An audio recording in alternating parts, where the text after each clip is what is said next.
Hello, everyone. Welcome back home to Easy English Spark, your NHA for mastering English listening and speaking skills. I'm so glad you're here today. In this episode, we'll dive into a thrilling script, simple yet packed with mystery. In every chapter, to help you sharpen your listening, build your confidence, and speak more naturally than ever. Ready to spark your English journey? Let's get started. Chapter 1. A Room Bathed in Vivaldi.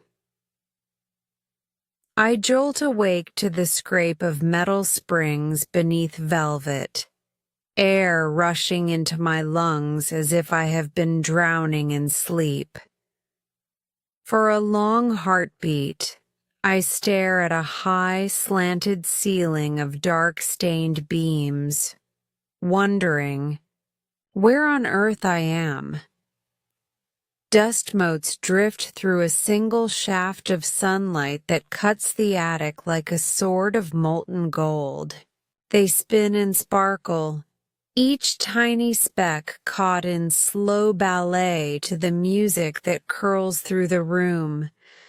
Vivaldi's Spring, lilting and bright, its violins fluttering like larks over an unseen orchard. My body aches everywhere, yet nothing hurts, more than the hollow behind my eyes.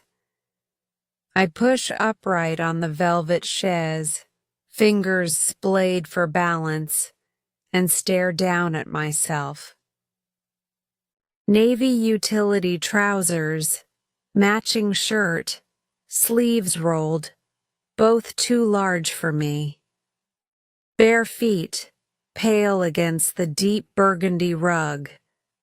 No socks, no shoes, no watch, no wallet.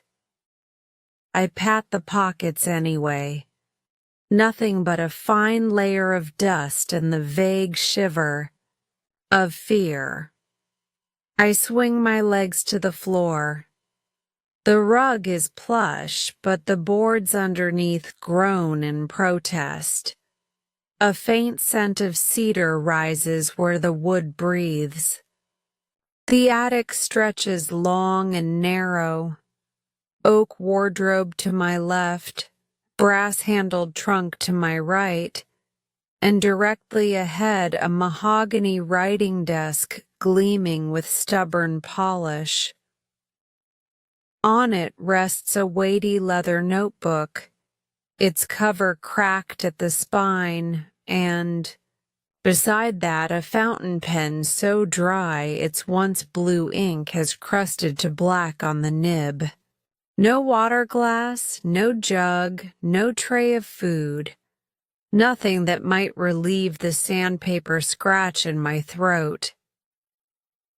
Sunlight glows from a single circular window set high in the gable wall.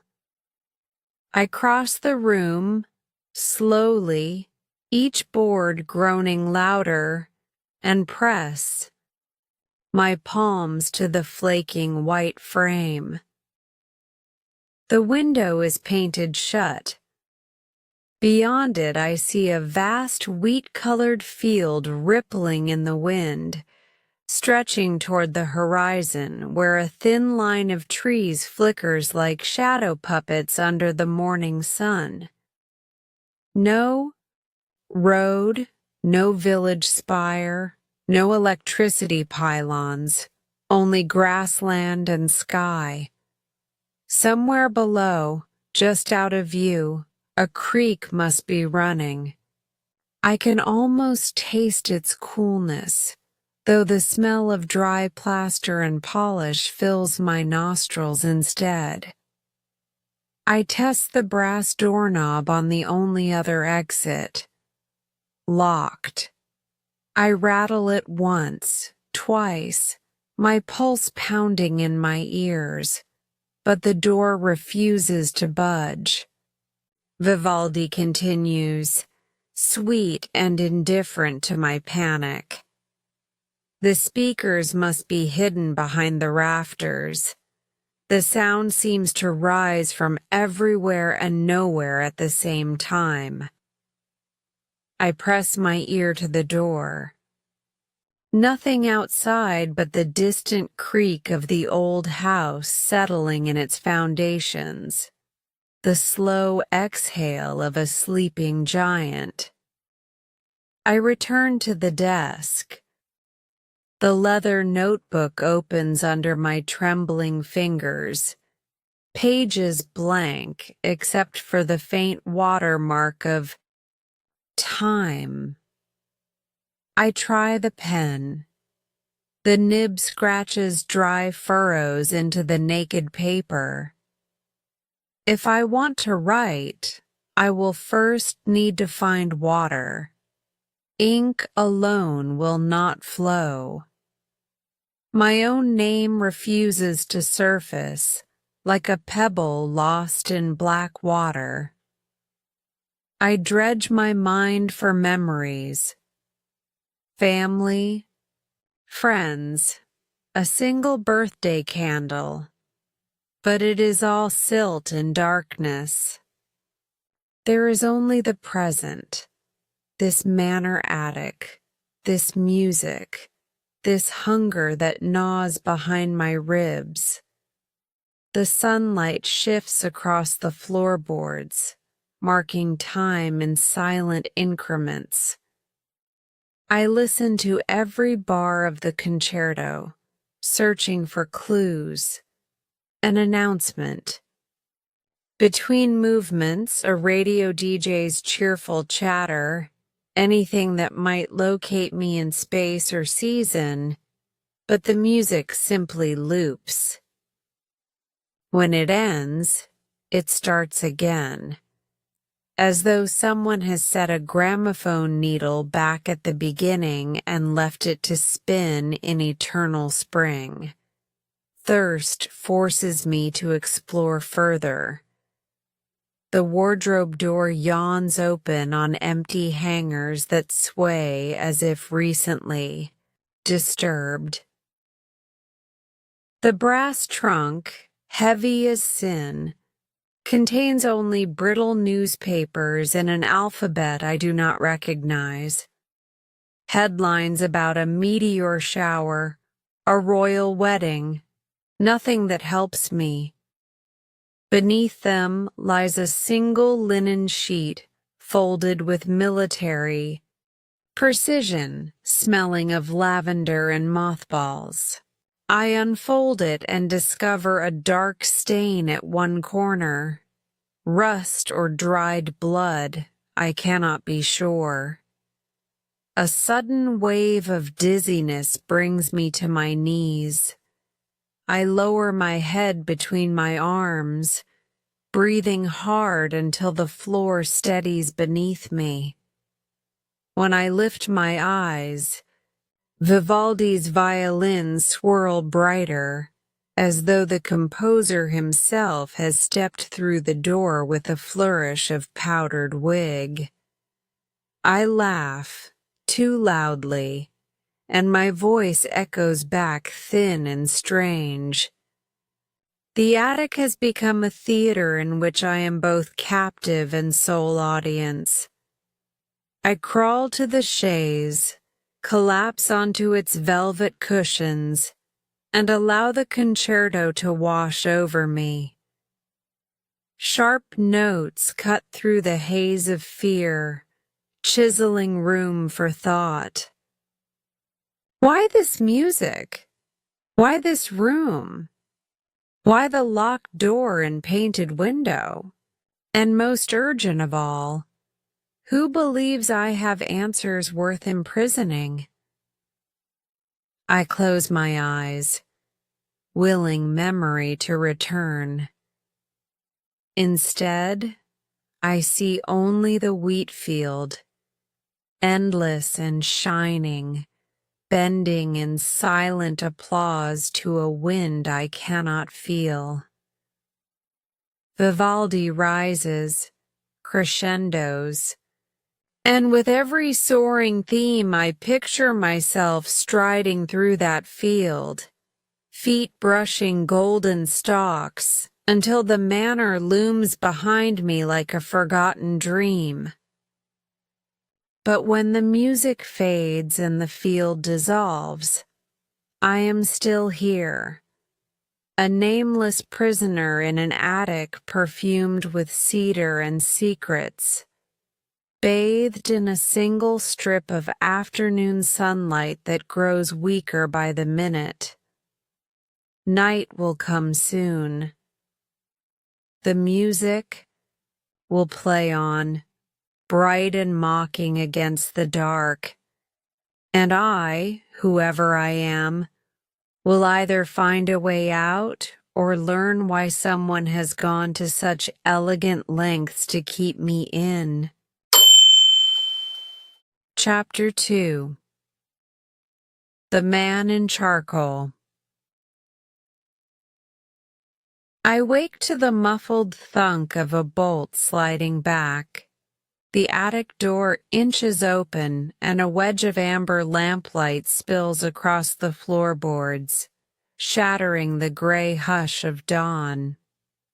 My pulse slams against my ribs as a silhouette slips through the gap, tall, composed, almost leisurely, then eases the door shut with a soft click that sounds obscenely intimate in the quiet. He steps fully into the cone of window light, and I see him for the first time. A man, in a charcoal gray suit cut with surgical precision. No tie, crisp collar, sleeves perfectly aligned with the bones of each wrist. His hair is black, parted so sharply it might have been etched with a ruler. A single silver cufflink glints like an icy star whenever he moves. If he feels the attic's chill, he does not show it. He stands as though temperature is beneath his notice. For a breath, he studies me the way a jeweler inspects a flawed gemstone, evaluating where to apply the next cut. Then he offers a smile that never quite reaches his eyes. "Good morning," he says, voice low, cultured, lazily, confident, the voice of someone who never needs to raise it to be obeyed. My throat goes dry. He notes the reaction, tilting his head as if filing away data. With one gloved hand, he produces a crystal tumbler half filled with colorless liquid. With the other, he lifts a pocket watch, checks the time, and slips it back. The entire motion is choreographed, as though he has rehearsed this entrance, timed it to the second. "It appears you've had an uncomfortable night," he adds. He sets the glass on the mahogany desk, the faintest chime of crystal on wood, and drifts sideways to inspect the leather notebook I left open. Blank pages flutter in the draft from the window, accusing me of forgetting how to write my own. Name. Where am I? I croak. The question tears at my throat like sandpaper. He traces a fingertip along the notebook's spine and does not answer. "Why have you locked me in here?" My second question emerges stronger, anger stiffening each syllable. Now he turns. His eyes are a polished gray, colder than the suit. You are here, he says, because you possess something that does not belong to you. He speaks as though explaining a trivial billing error. I search my memory, a blank wall, but the lump on my scalp throbs in agreement. Something was taken. Something is missing. You misunderstand, I say. I don't remember. Precisely, he interrupts, raising one slender finger, cutting my sentence like a ribbon. Memory can be elusive. We are here to help you retrieve it. We. So he is not alone. He gestures to the tumbler. Drink. You must be thirsty. The liquid looks like water, but after the past day I trust nothing. Still, my tongue feels like sun-dried leather. The smell of cedar and dust has become a desert. I hesitate. He sighs, an exaggerated display of patience, then reaches into his jacket and withdraws a small remote. A single press and Vivaldi's Spring fades, replaced by silence so thick I can hear the tick of his pocket watch through the fabric. The absence of music is louder than any note. Quinn Harper, he says, rolling the name across his tongue as though testing its flavor. The sound freezes me. I never told him my name. Perhaps that stirs a fragment, a parent's voice, a school report? He watches for micro-expressions, hunting the reflex I cannot hide. How do you know that name? I whisper. Another smile, this one with an edge. We know more than you imagine, he murmurs. Drink, Mr. Harper. I lift the glass. The rim is cool against my cracked lips.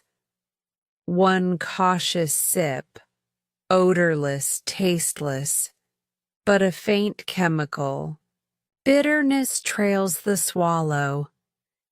He nods as though a lab experiment has begun. Now, let us talk. He circles me, each footstep measured, predatory, but not hurried.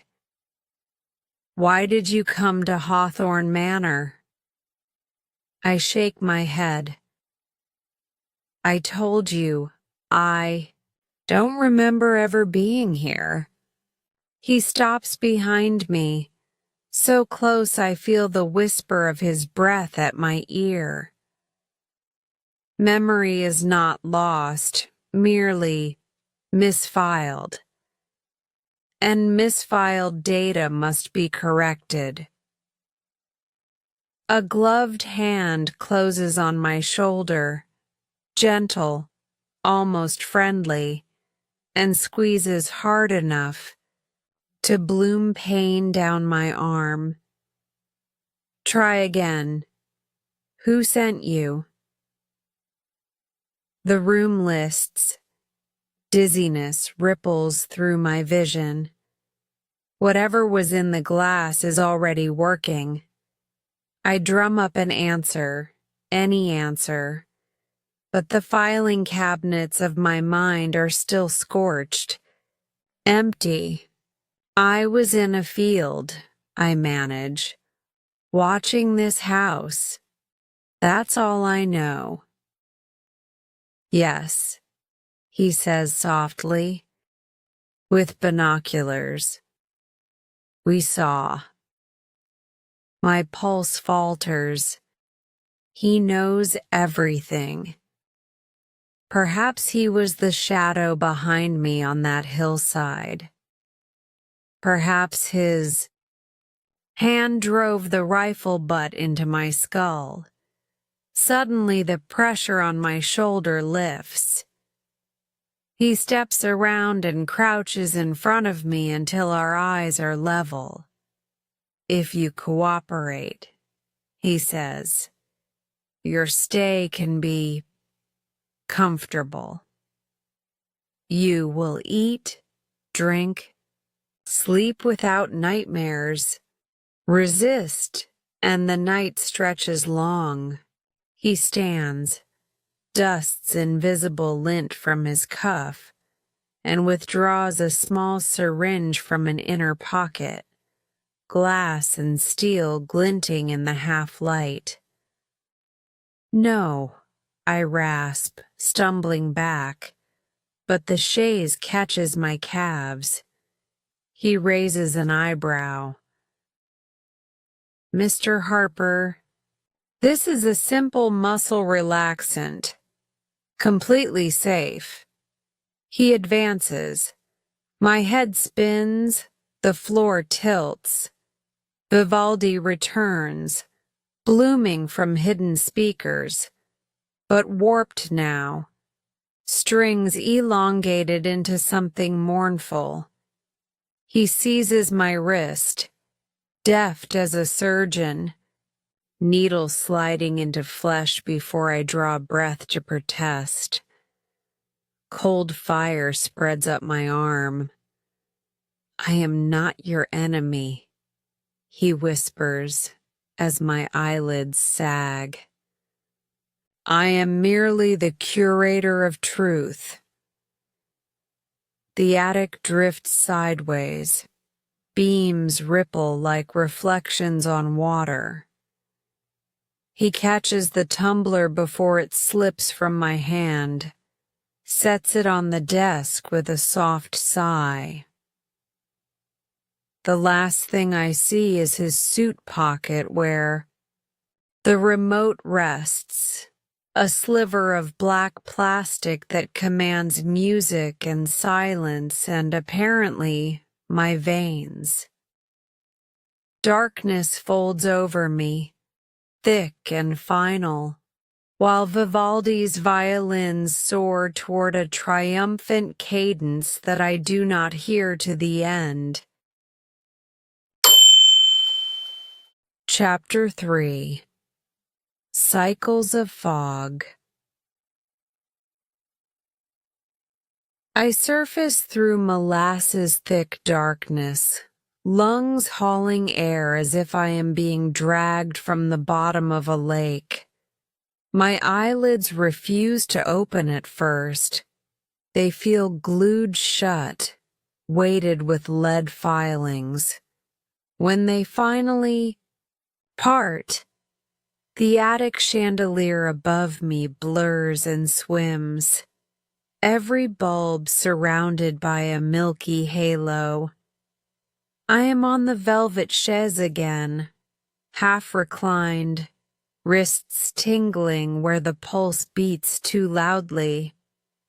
Someone has covered me with the linen sheet from the brass trunk, folding it across my chest like a shroud. A copper taste, penny bright, coats my tongue. The faintest vibration fills the air. Vivaldi's spring once more, slowed to a dirge, as if the record were turning on a dying motor. How long was I unconscious? Minutes. Hours. I struggle upright. The room tilts sharply left, then rights itself. Pins and needles march along my arms. My vision clears enough to locate the crystal tumbler on the desk, now empty except for a smear of residue at the base. The notebook still lies open, but new ink glistens on 2 pages. jagged black strokes. I do not remember writing. My hand goes to my temple and finds a fresh bruise pulsing under the skin. Memory returns in a scatter of shattered glass. The man in charcoal, the needle sliding into my vein, his promise that he is the curator of truth. I try to stand. The floor sighs, bending away. I sit back down before gravity can pitch me forward. Breathe, I tell myself. Count. 1, 2, 3. The edges of my sight flicker gray.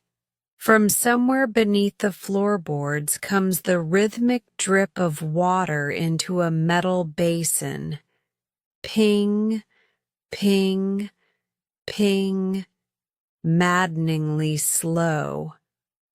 Or perhaps the sound is only inside my skull, some neuron misfiring, turning pain into percussion. A thought rises through the fog.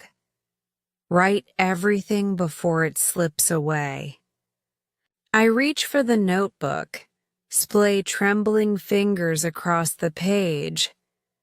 The sentences I find there are a child's scrawl, door, music, water, veil, Dr. M. Field, binoculars, bang. My handwriting, yes, but formed while sedated. The letters tilt wildly, an E collapsing into F, a G missing its tail. I dip the pen, yet the nib is bone dry again. No ink, no water, no answers. The music clicks off mid-phrase. Silence thunders so loudly I wince. Bootsteps climb the attic stair. 2 floors below, then 1. Each tread booms through the joists. I clutch the notebook to my chest like a shield. The bolt rasps back. The door eases open. Light slants in. Dr. Marrow stands there, not Mr. Vale. She is tall, austere, iron gray hair twisted into a knot, lab coat buttoned over a black turtleneck. Fine spectacles ride the bridge of her nose, catching lamplight. Hydration, she states, and advances with a tray. Water pitcher, plain white mug, 3 short pills, blue, white, white, lined along a saucer. She sets everything on the desk. With surgical precision. I don't want drugs, I croak. The blue tablet is potassium chloride, she replies, businesslike. You are dehydrated. The others will calm inflammation. Swallow them, Quinn, and you may keep the water. Her voice contains neither threat nor comfort, merely bland expectation. I weigh refusal, but my throat rasps like torn parchment. I drop the pills on my tongue, chase them with a gulp so large it shocks my empty stomach. Good, she says. She pulls a small pocket recorder from her coat and clicks it on. Subject, QH33, second interrogation, T plus 9 hours. Cognitive orientation? She tilts the device toward me. I clear my throat. Disoriented but conscious. Describe last clear memory prior to this location. I was in a field at dusk, watching this house through binoculars. The words feel fragile, as if they might disintegrate under too much breath. Someone hit me from behind. Very good. Purpose of surveillance? I don't know. She nods once, presses stop. Then, without further acknowledgement, she packs away the recorder and exits. The bolt grinds home. I am alone again. Minutes crawl past. The pills kick in. Warmth unfurls in my limbs, not sedative but analgesic. The bruise on my temple dulls to a throb. The fog recedes a finger's breadth. Thought sharpens. Observation. Veiled drugs to suppress, marrow drugs to manage, carrot and stick. They want me lucid enough to talk, pliant enough to forget. Conclusion. My memories carry value, evidence, perhaps leverage, yet the specifics remain. Locked behind that blow to the head. I pace. 10 strides from chaise to window, 10 back. Each lap steadies my balance. On the 20th, I notice something new. A slip of folded paper slid under the attic door, so thin I missed it before. I crouch, retrieve it, unfold with care. Typed in precise courier font. You will remember. Fog is only temporary. Day 3 is critical. No signature. No hint of source. Ally inside? Mind game? The message trembles in my hand. Abruptly, the speakers crackle alive. Vivaldi again, brisker this time, as if the needle has found proper speed. A vertiginous wave of déjà vu hits me. This concerto, these boards beneath my bare feet, this tightening ring of unease. I have lived this cycle already, and will again. Cycle 1. Wake, thirst, interrogation, blackout. Cycle 2. Wake, pills, questions, silent hours. How many before? How many still to come? The thought strikes me like an electric jolt. They are timing the music. Each loop of spring is exactly 42 minutes. Between loops they interrogate, medicate, manipulate. My life has become a metronome of Baroque violin. Resolve sparks. If I cannot shatter the lock on the door, I must fracture the lock on my own memory. Time is rhythm. I will map it.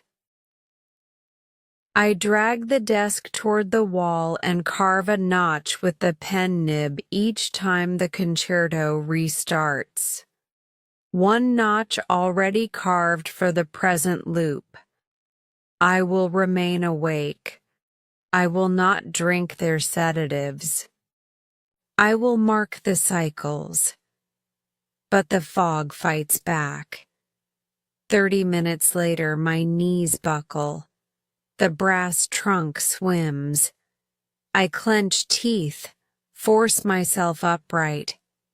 10 more minutes, just 10, and I can carve a second notch.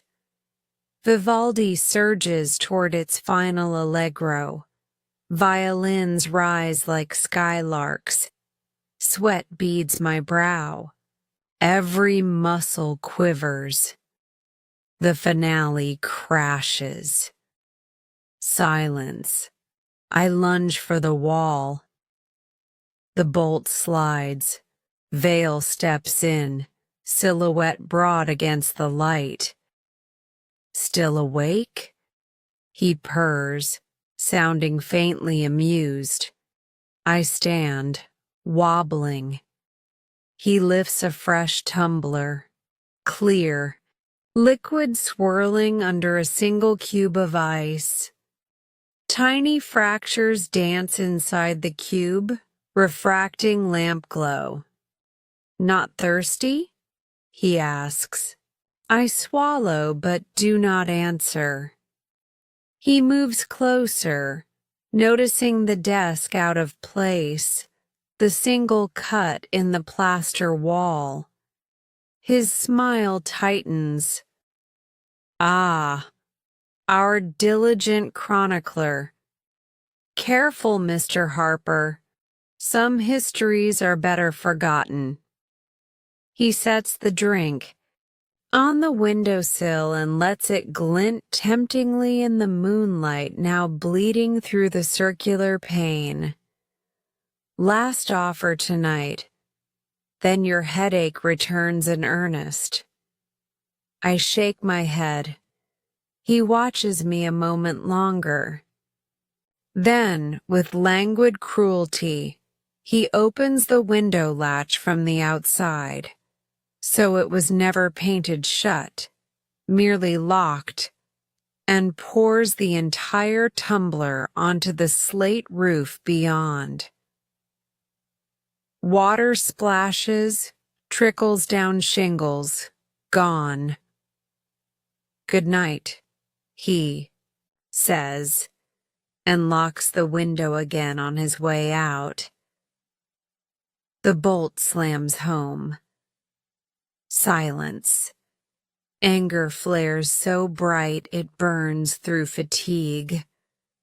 I grip the mahogany desk until my fingernails ache. My reflection stares back from the darkened glass of the circular. Pain, gaunt, unshaven, eyes ringed in purple shadows. But behind those eyes, a spark. You will remember. Fog is only temporary. I haul the heavy desk beneath the window, climb atop it, and examine the latch.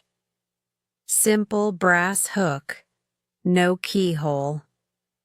I test the hinge screws, loose from decades of humidity.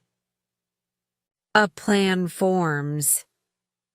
Tomorrow, at the next cycle, I will pry them free with the fountain pen nib, inch by inch. I may not outrun Vale, but I can outweight him. Below me, the wheat field shivers silver under moonlight. Somewhere in that sea of grass lies the answer to why I was watching this manner. To what they are so desperate for me to forget. I press my palm to the cool glass. Fog drifts off the distant creek, low and slow, rolling toward the manor like a living thing. It is the same fog that clouds my mind, thick, relentless. But I see now that it too is moving, parting, thinning. It cannot hold forever. In the attic's hush, I whisper a promise to myself. I will mark every cycle. I will open this window. I will remember before day 3 comes. Somewhere far below, a lone violin squeals an off-key note, as though the record has finally cracked.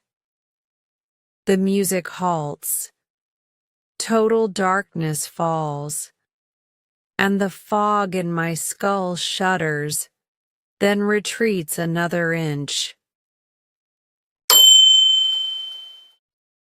Chapter 4. Vision on the Hillside. A shiver of moon-cold glass against my cheek wakes me from a half-sleep.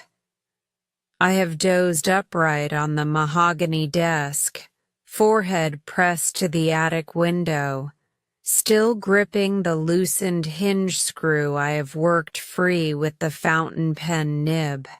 My arms ache. The air smells of old varnish and damp slate. Yet something different tugs at me. An image like a flare behind my eyes, blinding in its sudden clarity. I am no longer in the attic. I am outside, on a high, windy hillside, the night. Before all this began. The memory arrives fully formed, vivid as daylight. Grass hisses around my boots in restless waves, each blade silvered by a swollen harvest moon. The manor, Hawthorne Manor, lies 200 yards downslope. An island of lamplight in a sea of darkness. Its steep gables cut a jagged silhouette against the star-stitched sky. Every downstairs window glows with waxy amber, and strings of security lamps throw fragile halos across the gravel drive. The place looks both grand and vulnerable, exactly the kind of house a thief or a guardian would survey. I kneel behind the broad trunk of a half-dead oak. Bark scrapes my knuckles. In my hands I cradle a set of Zeiss binoculars, military grade, the weight and balance as familiar as my own heartbeat. The cold metal steadies me while I track movement through the glass. There, at the north wing's servant entrance, Mr. Vale steps into view, easily recognizable in that razor-cut suit, even though he wears a heavy wool overcoat against the chill. He holds the door while Dr. Marrow emerges, silhouetted, gesturing instructions. 2 more figures follow. Men in navy coveralls wheeling a padded crate on a low dolly. The crate is enormous, large enough to contain a concert grand or, I realize. With a jolt, a painting still in its ornate frame. Car headlights swing across the house. A white Jaguar glides up the drive, its engine a silenced purr, plates spattered with mud to obscure the numbers. Vale waves the driver to the rear loading bay. A covert delivery, not a social call. My pulse quickens. I note everything, turning, mental snapshots into future evidence. Time, 22:37. Temperature, maybe 10 degrees Celsius, the wind steady from the southwest. Package, wooden crate, stenciled with a red phoenix. Auction house logo? Personnel, 4. veil, marrow, two movers. No visible security patrol outside the estate walls. If I have a mission statement, I cannot recall it, but instinct guides me to gather proof. I slip a pocket notebook from my coat and jot shorthand notes, the graphite scratching loud in the hush. Every few seconds I raise the binoculars again, zooming on faces. Marrow says something. Her mouth forms the word chloroform, and Vale nods. A new worry needles me. They are prepared for intruders. The wind shifts, carrying the oily reek of diesel generators. Clouds drift across the moon, plunging the hillside into shadow. I snap the Zeiss's rubber lens caps back on, stow them, and reach for the small voice-activated recorder pinned beneath my collar. Its red LED blinks, still rolling. Good. Tonight's. Documentation could topple a ring of black market collectors. I remember now. Someone hired me. But who?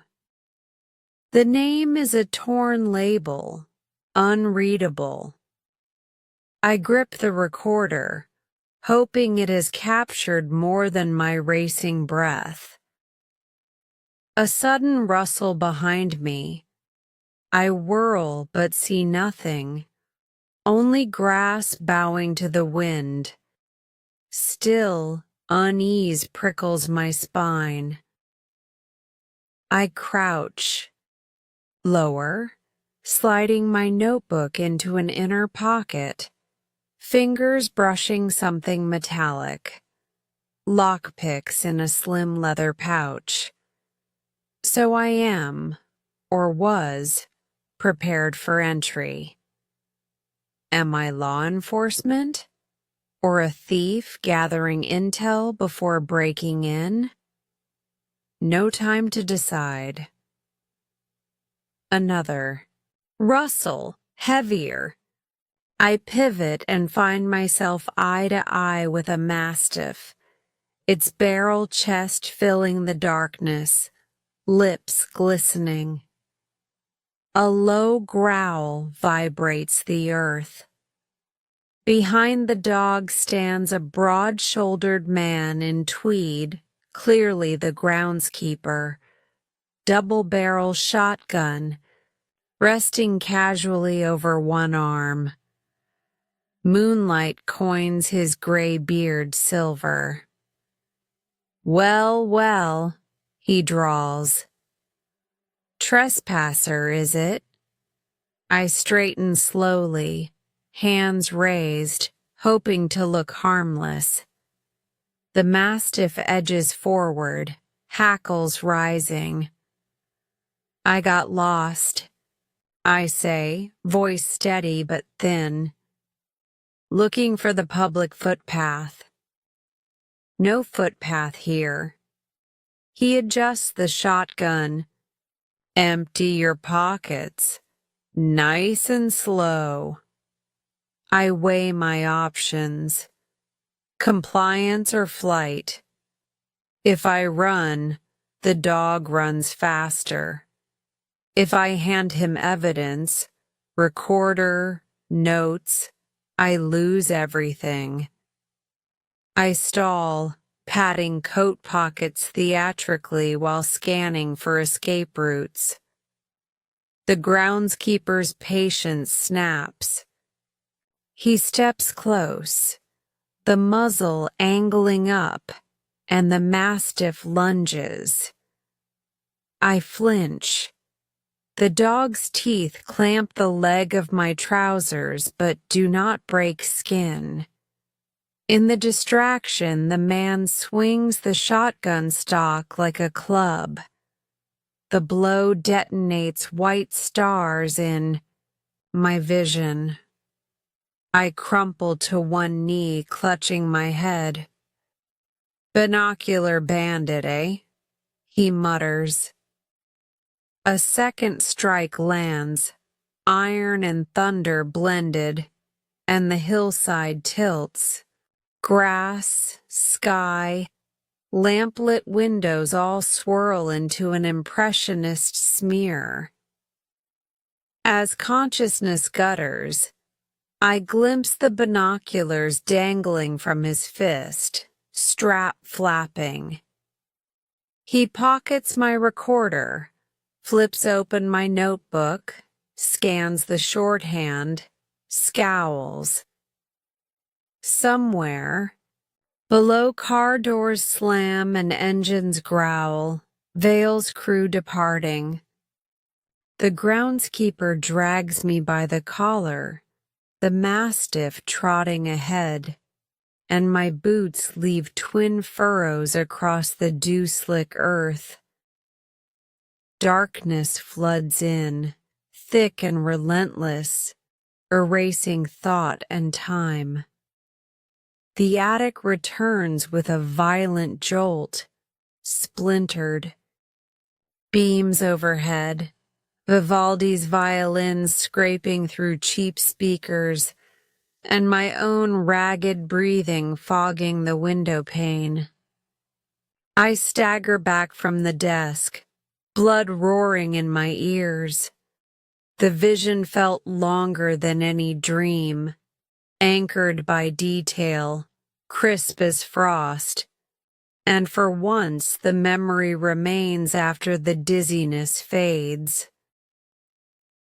I have answers now. The crate, the license plates, the auction house phoenix, the stolen masterpiece. I know how I was caught and by whom. And I know why Vale and Marrow keep feeding me amnesia potions. Because the evidence I gathered, recorder, notebook, has not surfaced. They still don't know where I hid the originals. My scribbled attic notes were copies scraped from the Yi. Wreckage of concussion. A fresh certainty ignites. If I can escape this room and retrieve the recorder, I can bury their entire operation. But first, I must test the hinge again. I climb onto the desk, work the remaining screws, each twist squealing softly. Outside, the hillside lies moon-washed exactly as I remember, wind combing the wheat in slow ripples as if urging me to hurry. Shadows creep across the field. Clouds gather like smoke. Dawn cannot be far. Day 3 approaches, the critical day foretold in the anonymous note. Hold fast, I whisper to the glass, as if speaking to my earlier self still sprawled beneath that oak.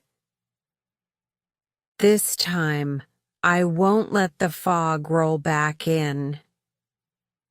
I wedge the loosened screw into my breast pocket. 1 down, 3 to go. Behind me, the attic record crackles, and Vivaldi begins yet another revolution, bright and defiant against the night. Chapter 5. Whispered Countdown. A faint chime breaks the hush. 3, maybe 4 notes drifting up from the lower floors, then dies before I catch the melody. I crane toward the attic door and still the rasp of my own breathing. The manor has A pulse at night. Pipes sigh, beams pop, lonely drafts whistle through keyholes. But this sound is different. Human, deliberate, muffled by distance yet close enough to tease. I ease off the writing desk, barefoot, and press my ear to the oak. Boards. The floor feels colder than usual, as though someone has opened a window on the level below. Another chime, softer, followed by voices, two of them, low and urgent, threading up through cracks in the joists like smoke. I drop to my knees and slide the linen sheet aside.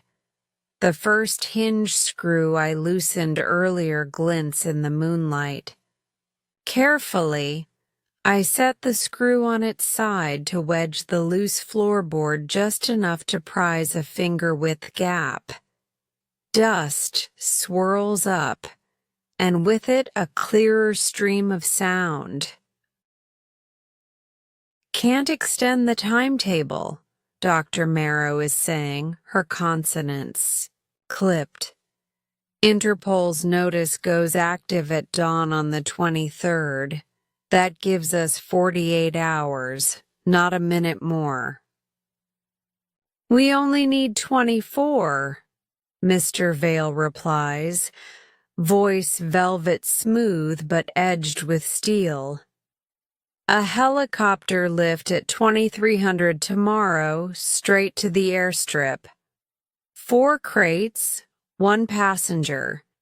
By the time anyone checks customs, we'll be in Tunisian airspace. A rustle of paper. Marrow again. And the asset upstairs? A pause thickens the air between them. I can almost feel Vale's shrug. Useful if he remembers the drop site code. Expendable if he doesn't. Blood drains from my face. I picture a stopwatch ticking down somewhere below, each second a grain of sand. 48 hours left to decode my own lost mission before I become a line item marked expendable. Marrow lowers her voice further. I strain until my ear aches. Sedatives are losing efficacy. He stayed awake for the last cycle. I noticed, Vale answers. Double the midazolam in his water. If you must. I want him pliant for morning. Paper shuffles. One of them paces. The boards groan under measured steps. Marrow's tone turns clinical. Blood pressure stable. Minor dehydration. The bruise is resolving. Whatever he buried in that field is locked by trauma, not choice. It will surface, provided we don't damage the hippocampus further.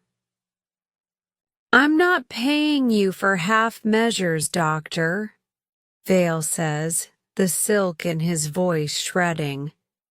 If the code isn't out of him by tomorrow night, the canal will swallow a nameless corpse. Your conscience can ride shotgun. Marrow exhales. A slow, shaky thing she probably did not intend to reveal. Then both voices recede, their footsteps descending creaky stairs. A door thumps shut, and silence rushes back like flood water. I sag against the wall, fingertips numb. The attic presses, close, suddenly too small for breath.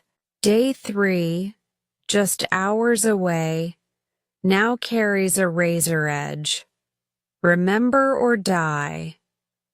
Yet knowledge is power, and I have more of both than when this nightmare began. I know their schedule: 2300 truck, midnight chopper, Tunis's endpoint. I know the window of interrogation. Dawn tomorrow. And I know they fear the code buried in my skull. I pace, counting out the information like rosary beads. What code? Where did I hide the recorder? Which drop site? Memory stirs at the word recorder. A flash of moonlit grass. The groundskeeper rifling my coat, pocketing the device. Did he deliver it to Vale? No. Vale and Marrow wouldn't still be guessing. So the groundskeeper kept it, stashed it somewhere, safe, maybe fearing leverage of his own. But where? Hawthorne Manor is his entire jurisdiction, cellar to turret. A dog handler would want quick access yet privacy. Kennel block? Tool shed? Servant's cloakroom off the scullery? The analog. Clock on the wall reads 0312, its second hand twitching like a nervous insect. 3 more Vivaldi loops until dawn. I return to the window, work the second screw free with patient twists of the pen nib. Each metal rasp feels like a heartbeat yanked from Vale's timeline. When the screw clinks onto the desk, I mop sweat with my sleeve. Fog no longer clouds my mind. Adrenaline sluices it clear, but exhaustion prowls at the margins. Vale was right. I did not sleep last cycle, and muscles tremble with microspasms. I force water from the pitcher down my throat, wary of drug-laced replacements, then slip the second screw into my pocket beside the first. 2 tiny bullets against the coming storm. Somewhere below, hinges squeal. I freeze, listening. Footsteps cross a tiled floor. Heavy, deliberate, unlike Vale's feline glide. A man hums under his breath, a minor key lullaby. The groundskeeper, taking the dog for pre-dawn rounds. I inch back to the floorboard gap, hold breath.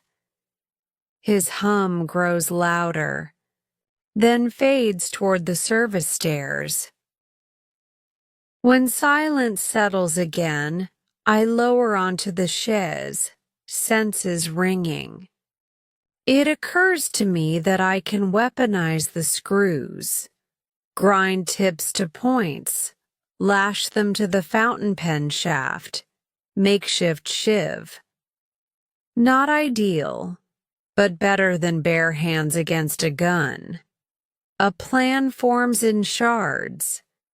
Finish the window. 2 hinges left. By sunrise, the pane must swing free, drop to the roof, slate tiles 8-foot pitch, then down the drain pipe to the kennel yard. Find the recorder. Groundskeeper's domain first. If empty-handed, search Marrow's lab. Transmit the code, whatever it is, to someone who can stop the chopper.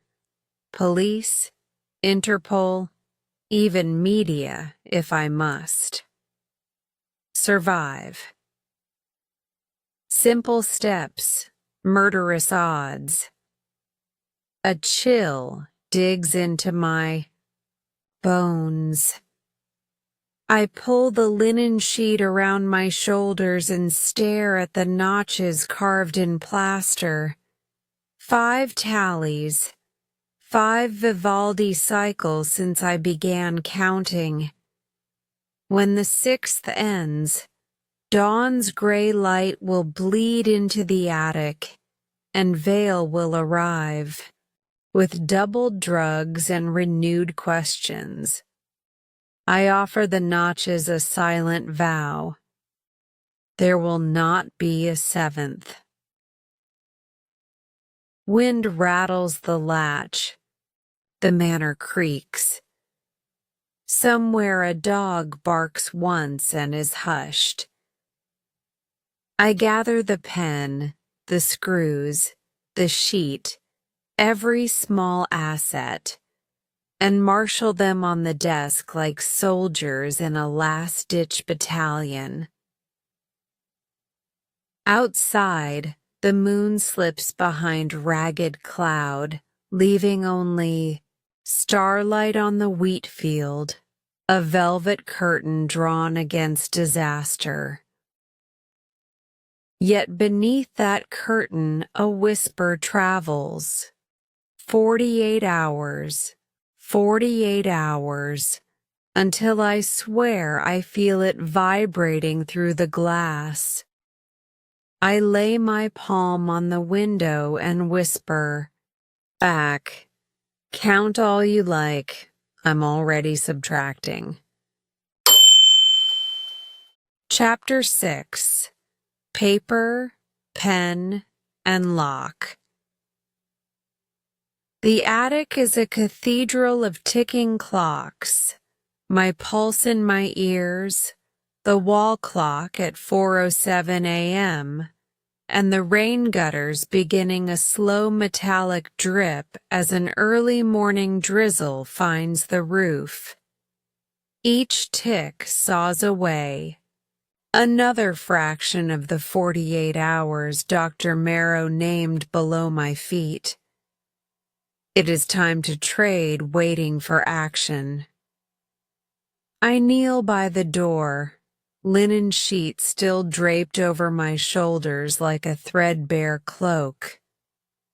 The bolt and handle look ordinary, cheap brass bought in bulk, but the outside key has been left in the cylinder so Vale can lock and unlock without fumbling. If I can coax that key to the floor on my side, I win the first round of this chess. Match. I draw the leather notebook from the desk and tear out its thick flyleaf page. It is the sturdiest sheet I possess, slick with age but tough enough to survive a scrape along hardwood. I fold it lengthwise, twice, until it forms a crisp tongue of card just wide enough to slide beneath the door. Then I tear 2 short notches into its near edge so the paper will snag rather than skitter when I pull it back. Next, the pen. The fountain pen shaft is brass, hollow, and heavy, perfect for tapping, prying, prodding.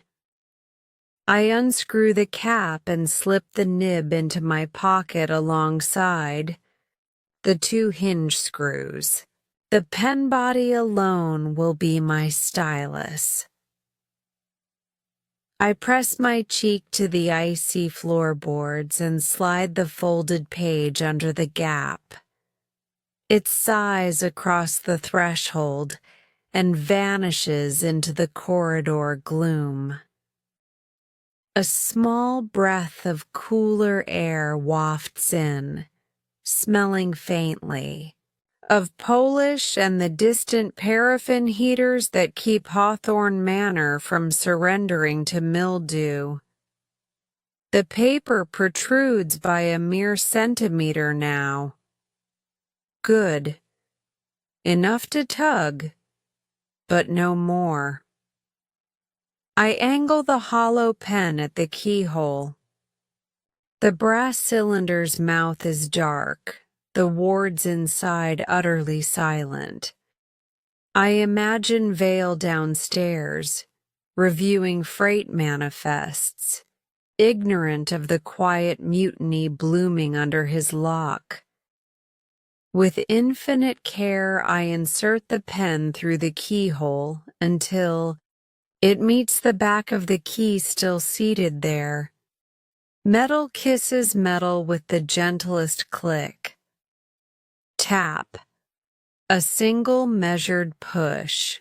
The key shifts but clings to the pins. Tap, tap. The sound is louder this time. A tremor of fear skitters up my arms. If the groundskeeper is making his kennel rounds, he might hear, but the rain on the roof grows steadier, a silver shield over all. Small noises. I tap again, firmer. A sharp metallic clink answers. The key has fallen free, landing on wood with a weighty promise. I bite off a grin. Now the delicate part. I wrap both hands around the exposed tail of paper and reverse it, millimeter by millimeter, dragging the sheet back beneath the door. The first centimeter is agony. The paper catches on a splinter. I must ease it left, then right, coaxing the eye. Key to stay balanced atop the notched ledge. Sweat beads on my brow and drops dark onto raw floorboards. Another millimeter. Another. A footstep thuds somewhere downstairs. I freeze. The rain obliges with a harder patter, masking me. The house returns to hush. I resume the slow pull. Fiber whispers against oak. The folded page appears, emerging like a pale tongue.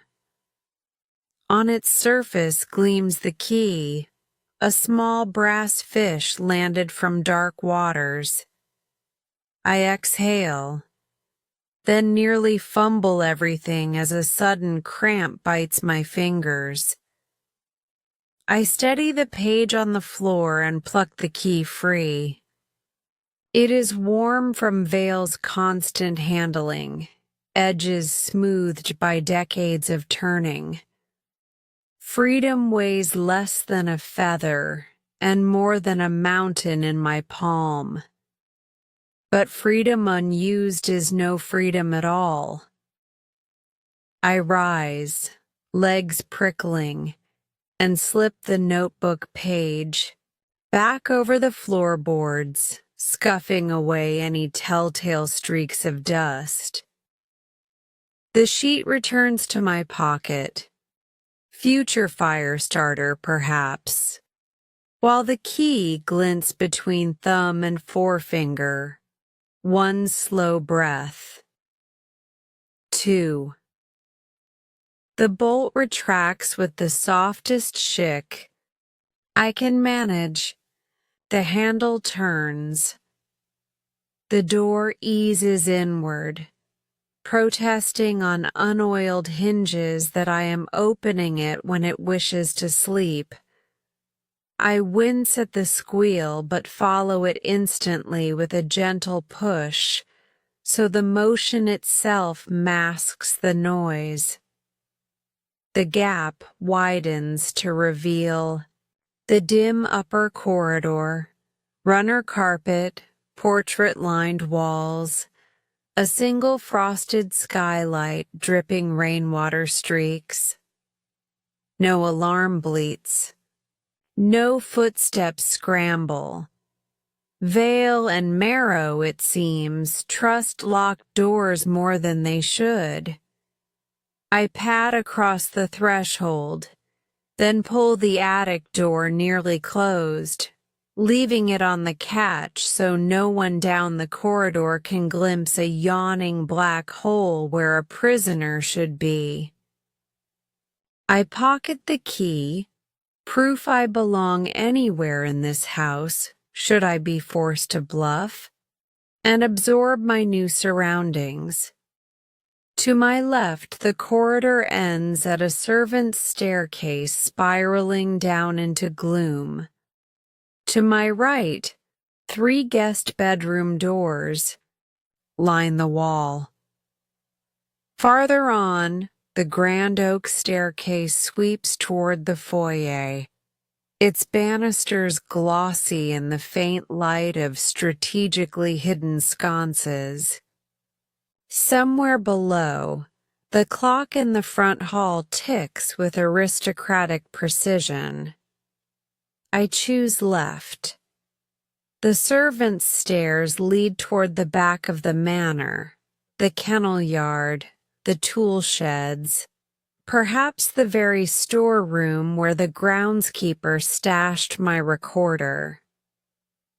The narrow treads creak like violin strings beneath my bare feet, but the thunder of rain on gutters cloaks me. Halfway down, I pause at a utility landing. The door here stands ajar. Inside, I glimpse shelves of linen, tins of floor wax, a mop bucket, and, mercifully, an oversized pair of estate logo slippers. I slip them on.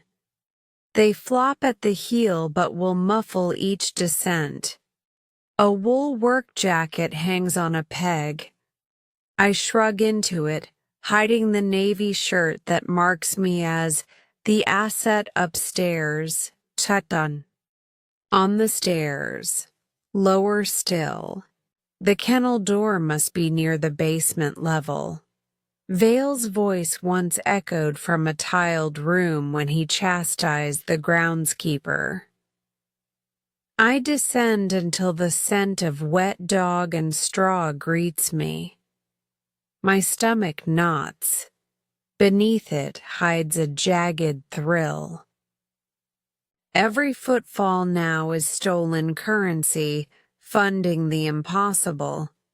A faint bark punctures the hush. The mastiff.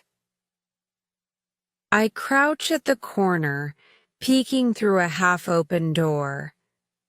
Beyond lies a tiled corridor lit by bare bulbs. On the right, a small office, desk lamp, corkboard, a rack of keys labeled with kennel runs. On the desk, my heart stutters, a black handheld recorder.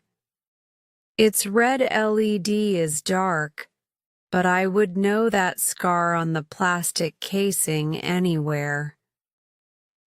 The groundskeeper's voice filters up, off-key, from the end of the corridor where he tends feeding bowls. I glide to the desk like a ghost, snatch the recorder, and tuck it into my inner jacket pocket. The mastiff growls behind a chain-link gate. I freeze, but the dog's focus is on noisier prey, rats scampering along the drain. I back away, inch by inch, then pivot and retrace my steps up the servants' stairs, hugging the banister to avoid groans of timber. Rain booms harder now, a benevolent drummer masking every slip of soul on wood. At the attic landing, I pause only long enough to tug the door shut and turn the lock from the outside. Let them puzzle over that, then hurry on toward the grand staircase. The front hall yawns beneath me like a dark sea. Gilt-framed paintings loom on crimson walls, their subjects' eyes molten in low lamp glow. A grandfather clock tolls 5:15. Dawn crouches behind the rain clouds, sharpening its knives. I have what I came for. Now I need an ally. Police? Inspector Rowan's card? Still somewhere in my trouser pocket from a long-ago caution? No. Vale owns minutes, not hours. By the time rural constables breach the gate, the chopper will hammer skyward. Who else? My employer, the unseen voice who hired me to surveil the manor. The recorder might hold their contact frequency, encoded. I dare not play it here. I need distance, a vantage, the roof perhaps. From there, a phone signal might find a mast high on the other side of the valley, or the greenhouse at the far end of the gardens, steel ribs and glass panes broken in places, a good radio shield. Choices churn as I creep along the corridor. Behind me, somewhere in the manor's heart, a door slams. Vale's baritone calls, "Rufus, heel!" The mastiff barks. The hunt begins. I quicken into a silent trot. Ahead, the gallery room where I first glimpsed stolen masterpieces beckons with a sliver of light beneath its door. I picture crates lined up, bubble wrap tossed aside, Marrow photographing each frame for a buyer on the dark web. Part of me wants to burst in, smash canvases, deny them every dollar. Another part reminds me that vengeance can wait, survival cannot. Instead, I duck through a side door, linen closet turned servant's passage, and slip down a narrow flight that empties into the old library. Dust swirls in my torch beam eyes. Shelves sag with leather tomes older than my grandparents. But what matters is the bay window at the far end. Its lock, I learned yesterday while prying at hinges, is ornamental only. The latch stripped years ago when the wood warped. I heave the sash. Rain-cooled air gusts in, smelling of wet earth and cut hay. Beyond the sill, a flat roof stretches 10 feet before dropping to the terrace, then the gravel drive. I swing out, shoes skidding, and pull the window down behind me until it clicks shut. The library retreats into darkness, hiding any sign I ever passed. Wind sprays rain across my face. Clouds churn above like wet charcoal. Somewhere behind the manor, Vale barks orders, men scramble, dogs bay. They will search the attic first, then radiate outward. Good. Every minute they spend chasing a ghost up there is a minute I weld into armor. I crouch behind a chimney stack, shield the recorder in my jacket, and click play. Static hiss. Then, my own voice, calm and clinical, recorded on the hillside 2 nights earlier. Field log 213. Hawthorne Manor, 22:38 hours. Package confirmed. Phoenix marked crate, likely containing lot 57. L'Issus endormi, Chagall. 4 handlers led by subject Vale, assisted by Marrow. Next ingress scheduled 23 muck tomorrow via White Jaguar. Plate obscured. Drop site phrase, Kings North Emerald, Channel 6 Gamma. Repeat, Kings North Emerald, 6 Gamma. My breath catches. Kings North Emerald. A freight terminal at the disused RAF base 20 miles east. Remote, unlit, perfect for helicopter pickup. The code Vale wants sits in my recorder, and now in my ear. Adrenaline floods me. I thumb, stop, then rewind. Then play again to confirm. The words are crisp, indelible. Kings North Emerald, Channel 6 Gamma. The rain slackens to drizzle. Dawn streaks the low clouds with anemic blue. I slip the recorder into my trouser pocket and tighten the jacket around me. Below, headlights sweep. The drive as the White Jaguar noses toward the house, an hour earlier than scheduled. Vale, hedging his bets. No matter. I have the code, the key, and the open sky. Paper, pen, and lock were only the first tools. Information is the final blade. I rise, step onto the rain-slick slope of the roof, and head for the drain pipe that will carry me down into the gardens and toward whatever allies the dawn can offer. Behind me, Hawthorne Manor clangs awake. Alarms wail, dogs howl, doors thunder. But the slate under my feet sings a quieter, sweeter note. The song of something coming gloriously, irresistibly unlocked. Chapter 7. Gallery of Plunder.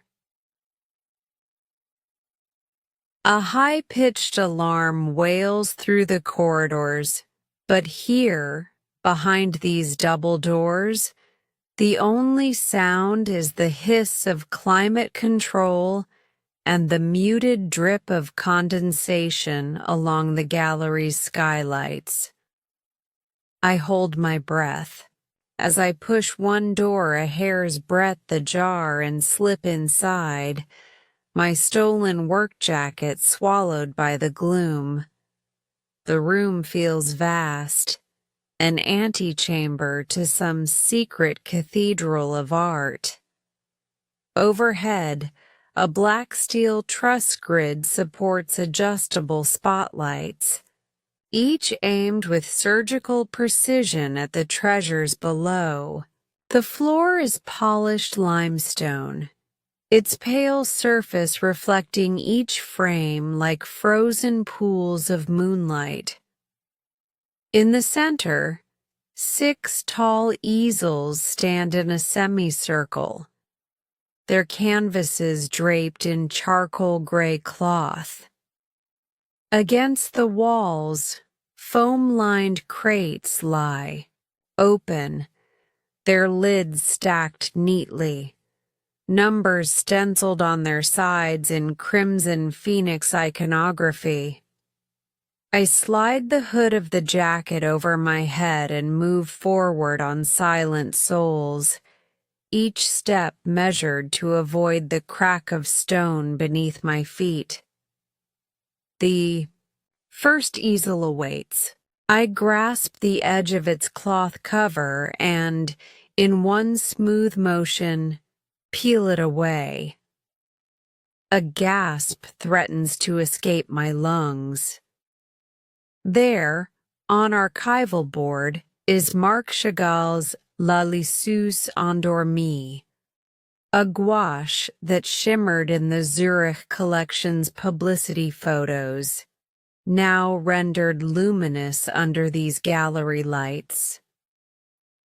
Every smear of blue rose pigment, every whisper of dreamlike whimsy is intact. My fingers itch to touch the paper's surface, but I fight the urge. Instead, I draw the portable recorder from my pocket and begin speaking in a hushed reverence. Item 1.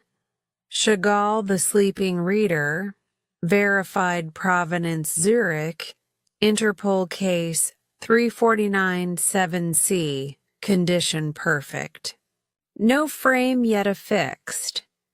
I click stop, tuck the device away, and step to the next easel. Here hangs a pastel by Edgar Degas. Two ballerinas poised in mid-reverie, their tutus soft as dandelion down. I describe the pale greens and ivory whites, cataloging the broken shoelace on one dancer's slipper. The recorder hums, capturing every nuance. Item 2. Onward. Vincent van Gogh's Olive Grove. Even here, far from Provence, the gnarled trunks seem to quake with remembered sunlight. Item 3. I pause to let the silence envelop me, to feel the weight of complicity in this vault of crime. At the fourth position, a canvas by Pablo Picasso stops me cold. Head of a young woman, her profile carved from fractured geometry. I know. Her story, stolen from the National Gallery 8 months ago. And beneath her warm ochres, someone has scrawled a crimson phoenix crest, the same emblem I saw on the Hillside crate. The indictment is impossible to ignore. A soft click behind me makes my heart barrel roll. I whirl, dropping the cloth from easel 5 into a silent heap. Two men in navy coveralls creep down the aisle, scans wands humming in their hands. They don't see me yet. I melt against a stack of crates, breathing through my mouth to avoid frost forming in my chest. Vale's voice, clipped and cool, wafts in from the doorway. Sweep every inch for bugs. I want no surprises when we ship at 1900. His footsteps echo.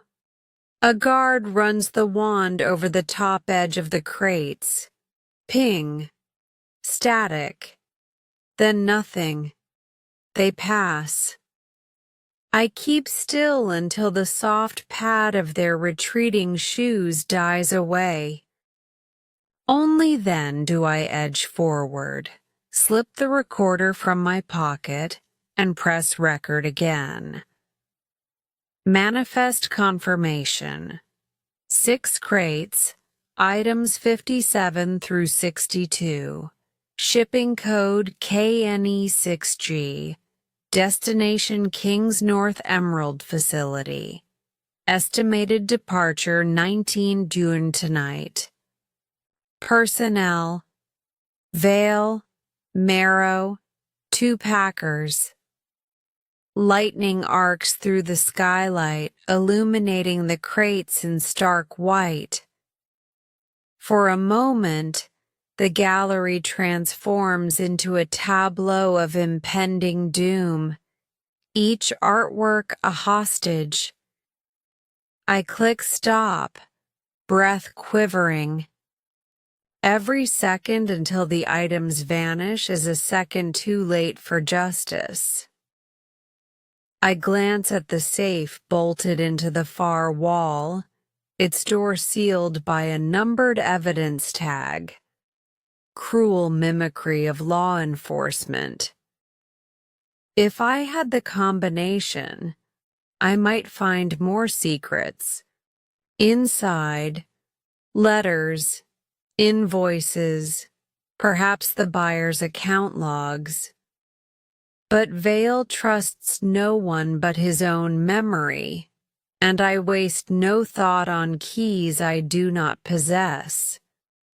Instead, I turn back to the crates. I need physical proof, shipping labels, waybills, a signature, anything that binds a human name to this gallery. I approach crate number 58, its lid loose. Inside, silk-wrapped canvases bearing Interpol barcodes lie stacked. I slide a slender finger beneath one label and peel it away, then tuck the paper under my jacket cuff. Every signature on this slip is a confession.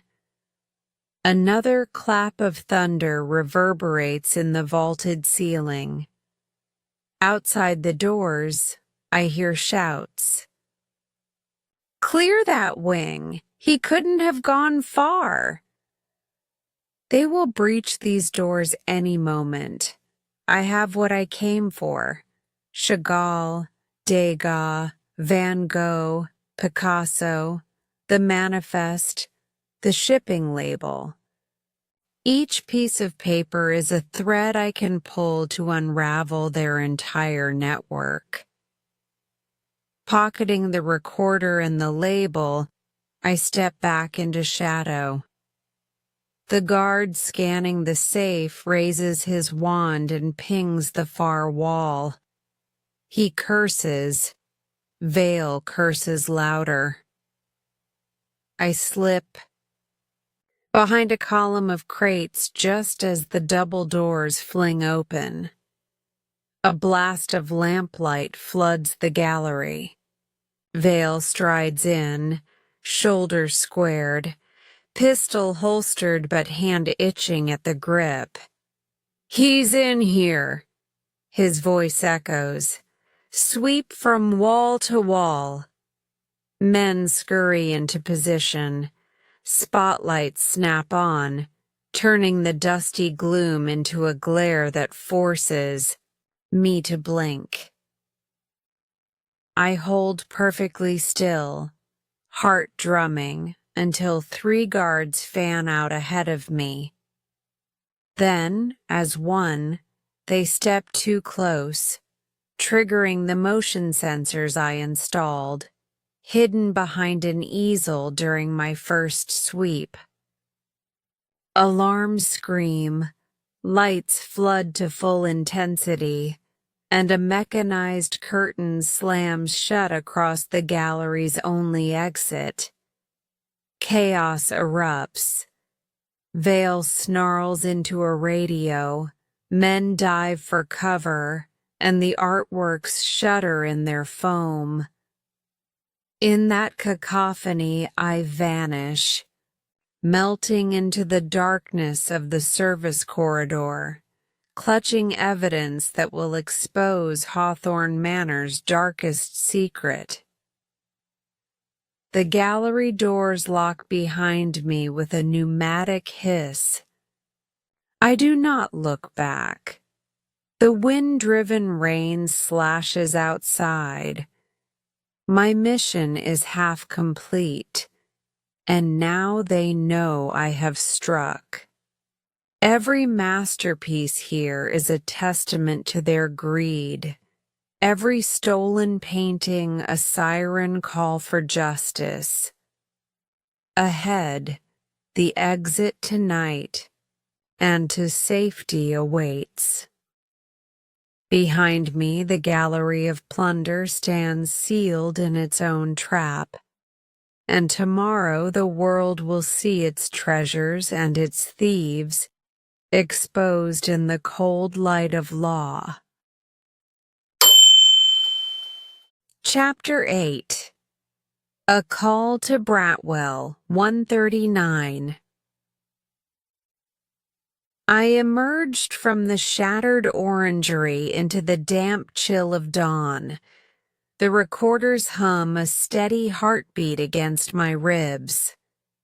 Every instinct urged flight, but I knew that without official intervention, Vale's whirlwind of lies would swallow the truth. I slipped through the back gate and hurried along the gravel path to the gardener's cottage. Once a humble bricked annex, now abandoned, its windows boarded. Inside, half hidden beneath a collapsed workbench, I spotted the relic I'd been searching for. An old rotary telephone mounted on the wall, its handset wrapped in rotting cloth tape. Bratwell 139, I'd whispered into the recorder 2 nights. Ago. Now it was my lifeline. Hands shaking, I lifted the heavy handset and rotated the dial to 1, hearing the familiar clatter of the mechanism. Each number felt like an oath. 3, 5, 9, 7, 2. The last digit clicked home and the dial sprung back, sending me into ringing that rang more like a tolling bell. 3 rings, 4, and then a click. Bratwell County Emergency Services. What is your location? The voice was crisp, urgent. I swallowed. This is Hawthorne Manor, the old estate on Bratwell Road. I'm calling from the gardener's cottage behind the main house. There's a raid in progress. Stolen art, armed men. Please send help immediately. Silence. Then the operator's controlled breath. Can you give me more details, sir? I paced the dusty floorboards, eyes flicking to splintered rafters. Yes. My name is Quinn Harper. I was taken prisoner inside the manor. I've just witnessed crates of stolen paintings, Chagall, Picasso, Degas, Van Gogh, being prepared for airlift.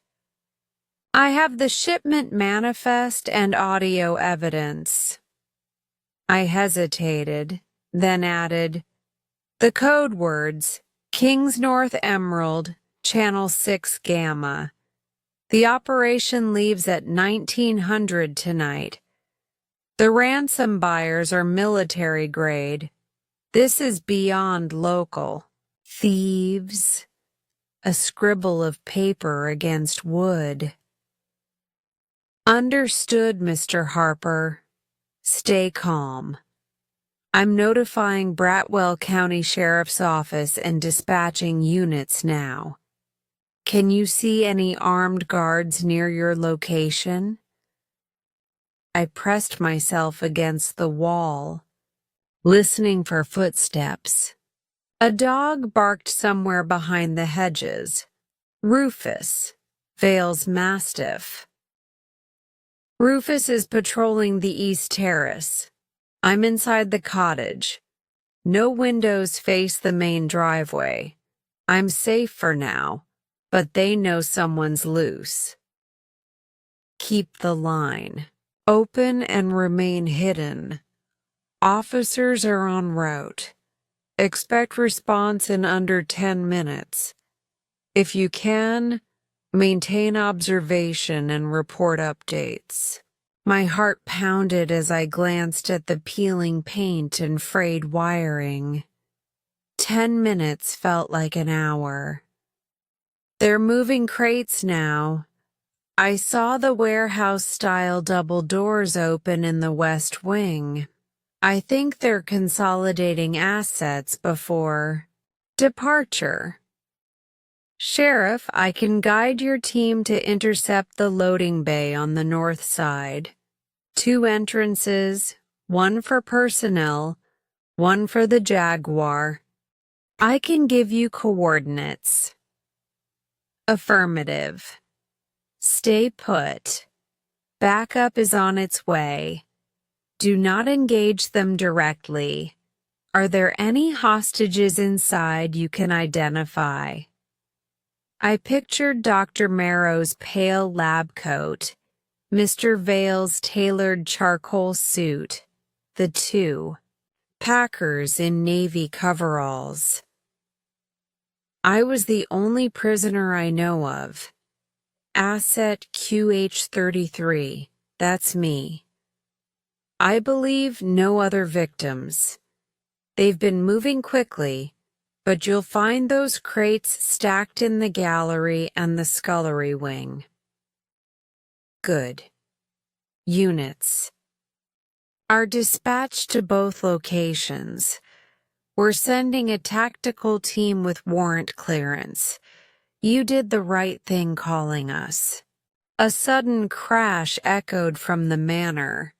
Shouts in Vale's clipped accent followed by a thunder of boots. I pressed the receiver against the peeling plaster, trying to steady my breathing. They know someone's gone. They're searching the quarry. Cottage now. I have to move. No! The operator's voice cracked with alarm. Stay where you are. Officers are 7 minutes out. Hold tight. I bit back a protest. 7 minutes. I backed into a shadowed corner, the handset cord, trailing like a lifeline. Through the wall I heard the guards' boots on the stone path. They would find this cottage, tear down doors in seconds. But I had one more trick, a silent alarm I rigged in Chapter 6. The loose floorboard under which I slid a scrap of tin, connected to the bedroom speaker wires. If I triggered it now, I leaned down, pressing the tin. An electric buzz flew up the line. Mr. Harper? Yes. I mouthed into the mouthpiece but didn't speak aloud. I slapped a loose roof tile over the cottage's skylight vent, sending a hollow clatter that would carry into the manor's central speaker system. In the next heartbeat, Vivaldi's Spring sputtered and died. Silence. Then a harsh crackle, as if someone cut the playlist's power. Operator? I whispered. I did something. The music stopped up there. Thank you, she said, voice urgent. That's the covert signal. Tactical team is 2 minutes out. Stay silent. I dropped the handset into my pocket and crouched behind. the battered wooden desk. Rain began to patter against the corrugated iron roof. Lightning slashed the sky pale, revealing spindly rafters and broken glass.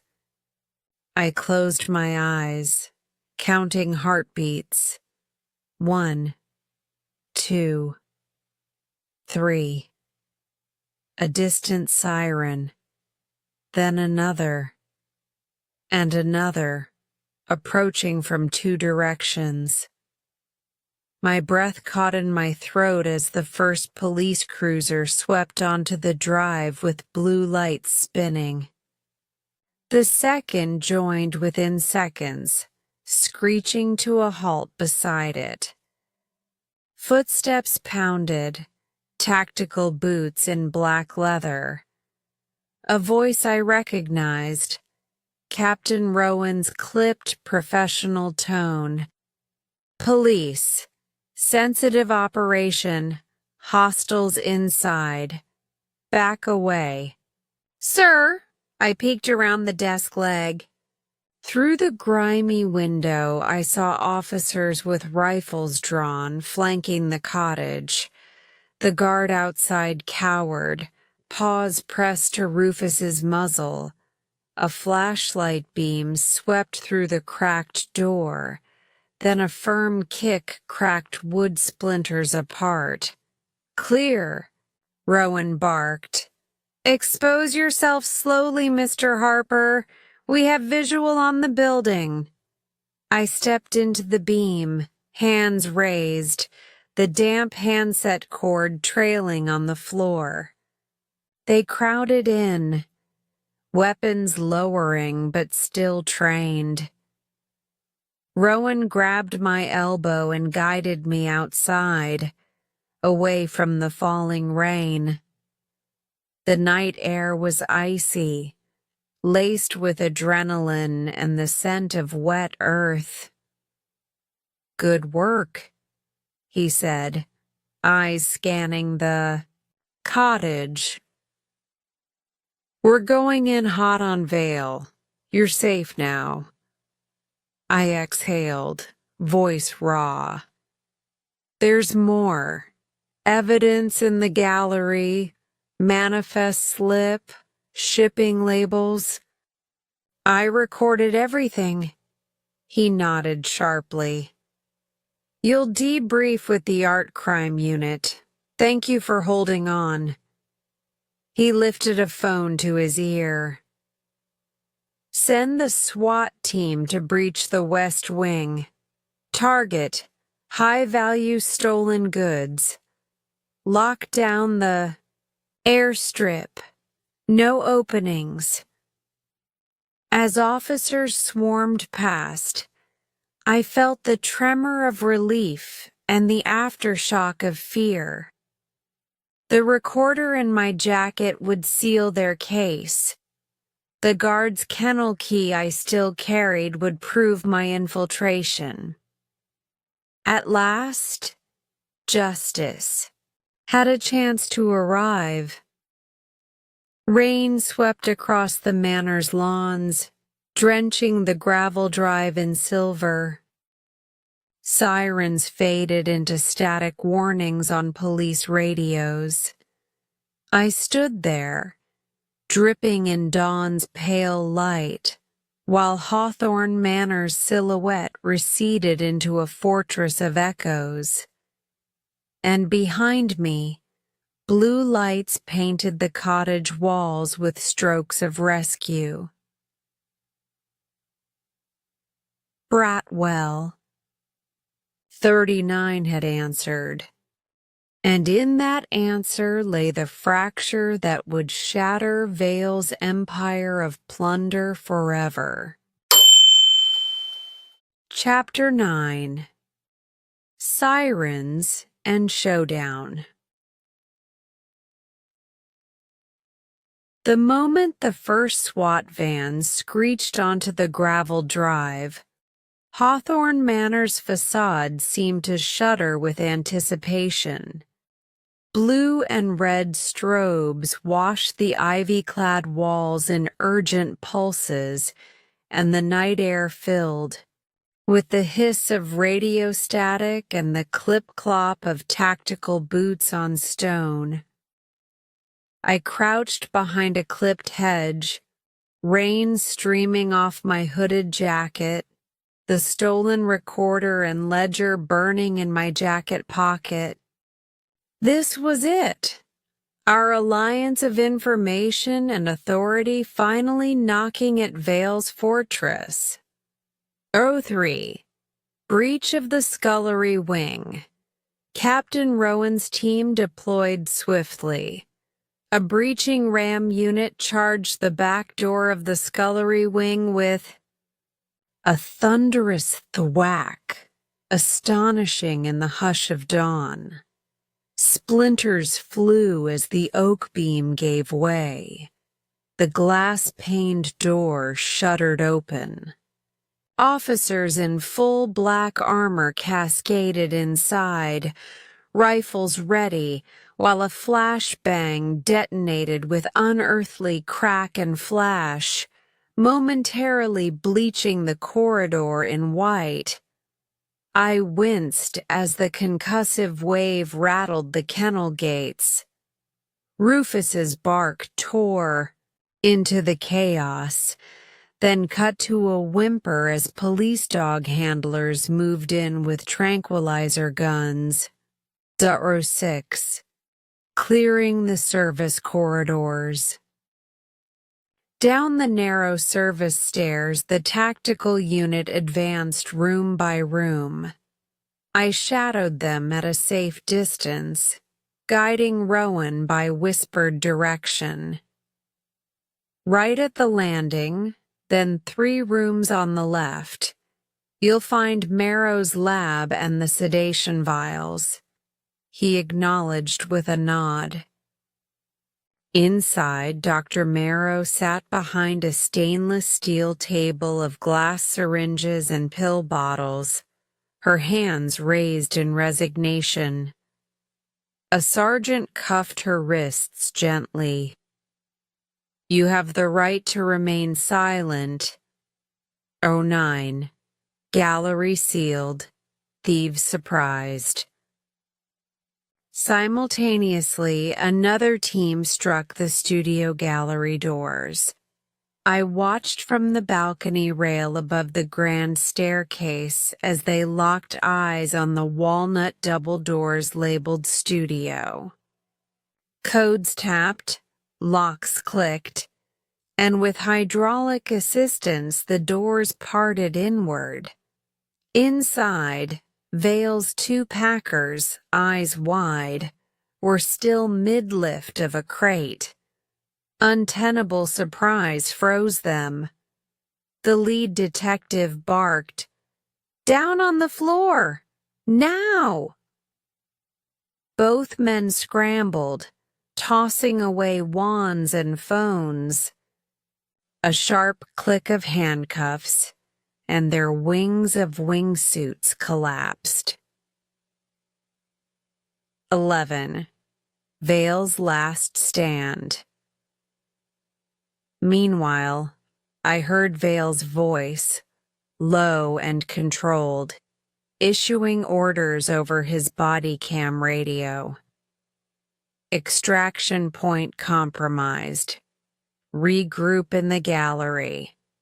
Defend the paintings. He appeared at the top of the grand staircase, silhouette carved in lamplight. Charcoal suit, sleeves still rolled, pistol drawn. The staircase became his stage. Tactical officers converged from 3 angles. Hallway, left, gallery entrance right, elevator lobby behind. Vale dropped to one knee, firing a single shot that shattered a banister spindled. Shards of wood spattered the stone treads. No one was hit, but the echo of violence snapped the raid into full combat mode. An officer returned fire. A stun round. Clipped the carpet next to Vale's foot, hissing steam. He sprang to his feet, muscles coiled, and charged down the stairs, firing overhand in sweeping arcs. Smoke from the flashbang still drifted up. His pistol spat muzzle flash in the gloom. The officers dodged behind columns, returning controlled bursts of beanbag rounds. I counted 5 volleys before Vale vanished into the gallery. 13 split-second decisions. I raced down 2 flights of stairs, vaulting over debris and shards of banister. Rowan's voice crackled in my earpiece. "Harper, we need eyes on Vale. He's headed for the vault." I skidded into the corridor, rainwater slicking the marble threshold from the broken skylight above. I slipped behind a tapestry, peered through a gap. Vale pressed himself against the vault door, keypad glowing beneath his palm. The vault, an ironclad safe room built into the manor's original 18th century walls, was where he'd stored the rarest artifacts: illuminated manuscripts, gold reliquaries, the stolen Madonna and Child altarpiece rumored to be worth $10 million. Sirens roared in the distance. His helicopter was delayed. He muttered a code. Wrong one. The vault clicked, but the doors did not swing. Vale cursed, fists hammering the steel. Point 15. The final confrontation. An officer crept to the vault's side armed with a tactical taser. I crept beside him, heart thunder in my ears. "On my mark," I whispered. The officer raised the weapon. Vale cranked the knob one more time. Success. The vault split open with a thunderous groan. He stepped inside, prepping to haul out a jeweled reliquary. At that moment, my teammate yelled, "Police! Drop it!" A projectile whined, and the taser hit Vale's arm. He jerked, staggered. The reliquary clattered to the floor, evading destruction but sealing his fate. He turned, wild-eyed, and leveled his pistol at us. No time for caution. The officer fired the secondary taser shot. Vale convulsed, dropped the gun, and sank to one knee.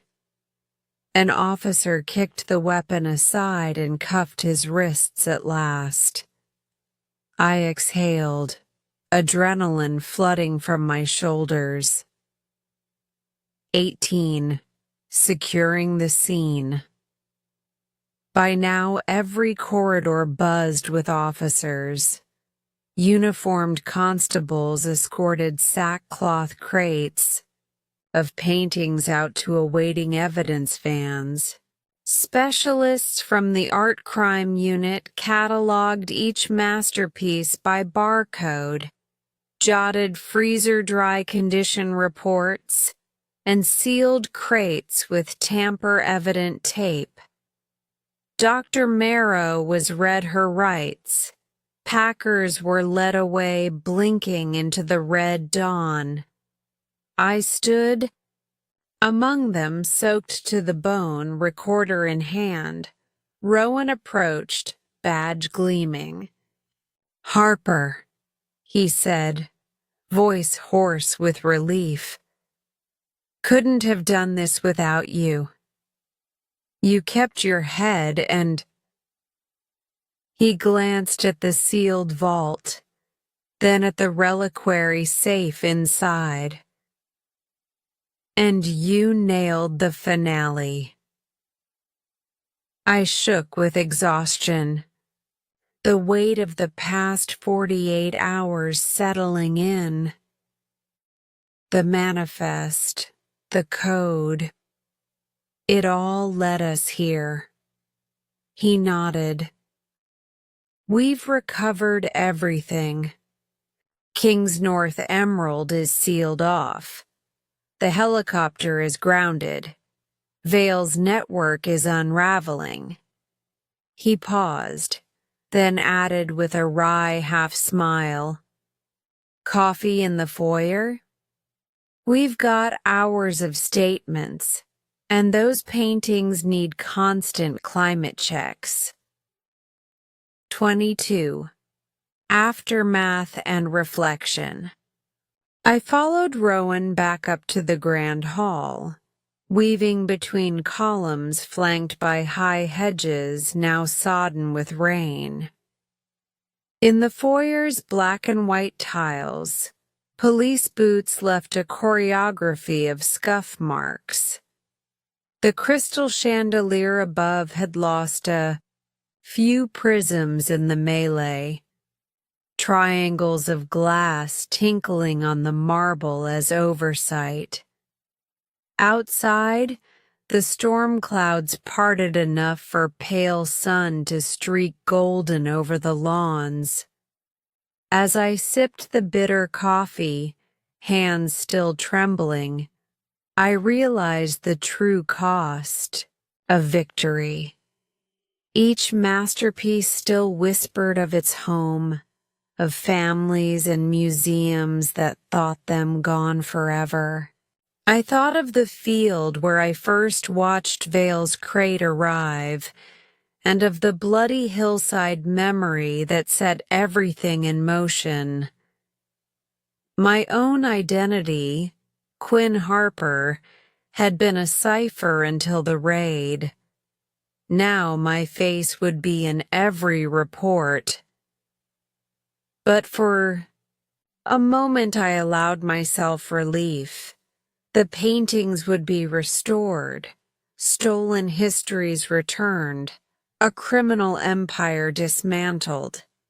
Sirens and Showdown had ended with justice sweeping through the manor, and I, Asset QH33, could at last close this chapter of fog, of cages and interrogations. The rain eased to a drizzle. Vale lay bound in a patrol car, mouth agape in shock. Dr. Marrow and her team were marched past me in handcuffs. And beyond the gates, evidence vans lined the drive, their sides billowing with crates destined for repatriation. I lifted my recorder, pressed play, and heard my own voice echo through the speaker. The mountain of details, the code words, the timing. All the fragments that had saved me and so many masterpieces from oblivion. The final note of Vivaldi's Spring might never play in that attic again. But for today, at least, Hawthorne Manor's stolen masterpieces were safe, and its captives, both prisoner and paintings, were free. Chapter 10. Shards of Identity.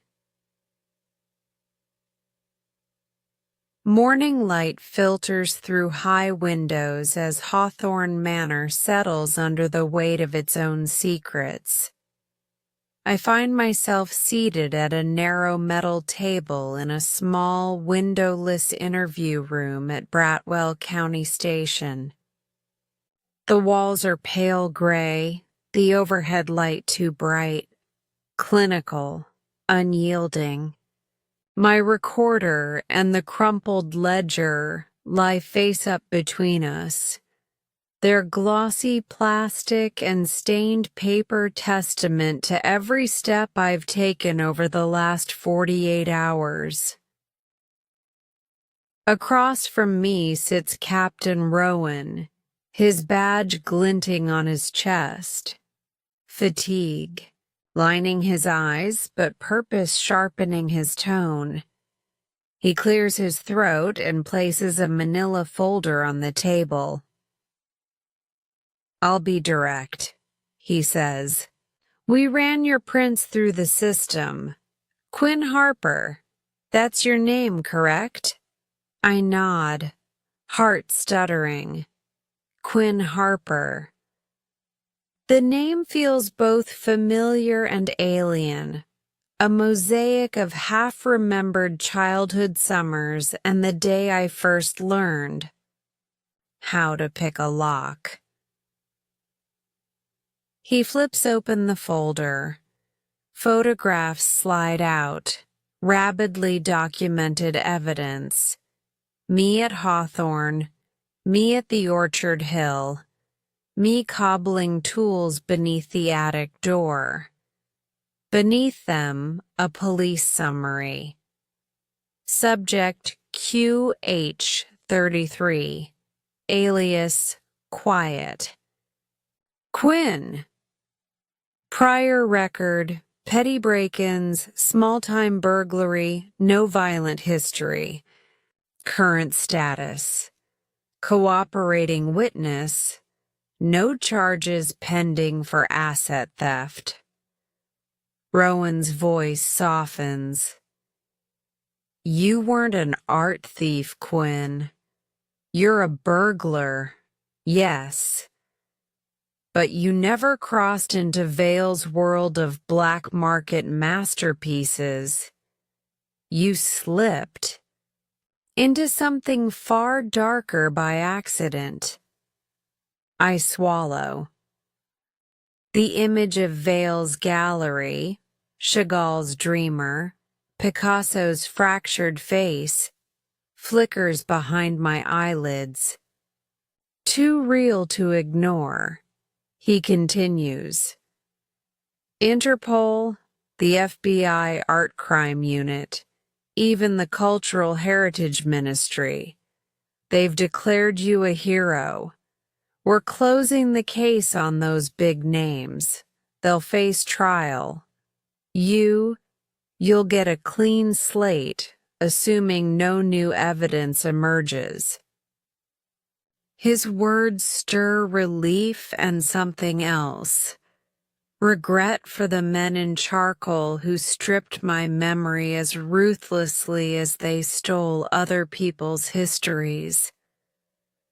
I want to ask why me, but the question tastes hollow. Rowan taps the ledger. Your purchase log ties every crate to Vale's network. Your testimony will send them away for decades. You saved those paintings, Quinn.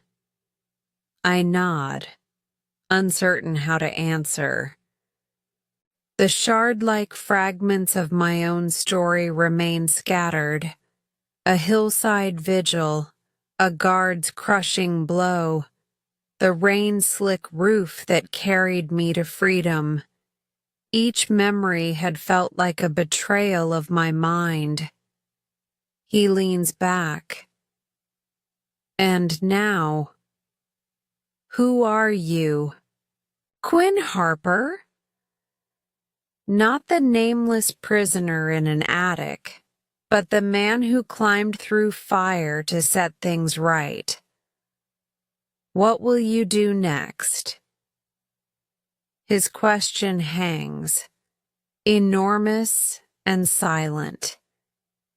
In the reflection of the harsh fluorescent light, I glimpse my own face, hollowed by sleepless nights, bruised from the past, eyes alight with something new, resolve. I clear my throat. I don't know, Captain, but I know what I won't be. No more petty break-ins. I'll face my past, pay restitution where I can. The words taste like fresh air after months underground. I want to use what I learned to help recover. Stolen art, maybe. If my skills can undo even a fraction of the damage Vale and Marrow caused. Rowan's stern expression softens into a small, wry smile.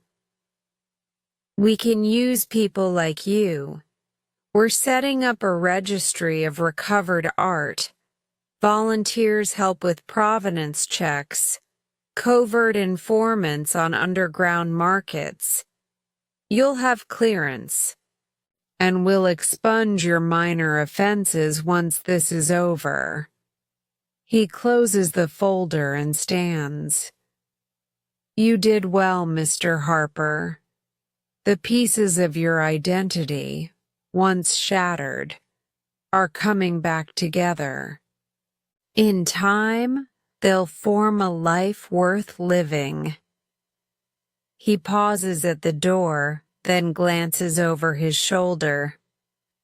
One more thing.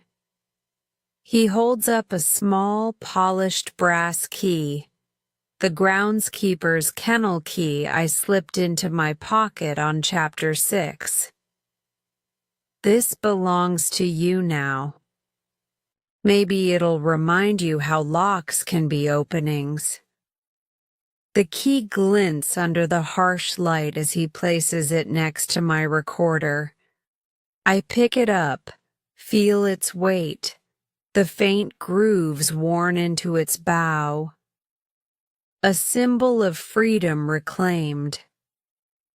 Alone in the room, I stare at the evidence of my journey. The recorder's red light blinking silently, the ledger's truth folded into my cuff, and the key's promise of new doors to open. My memory still trembles with uncertainty. Faces half seen, names half spoken, but I feel the first solid pieces of myself clicking into place. I open my notebook to a fresh page and write in careful script, Quinn Harper, survivor, witness, guardian. Outside, police radios chatter as officers marshal evidence back to the station. Hawthorne Manor recedes into a case file, a cautionary tale of greed and betrayal. But for me, the real story begins now.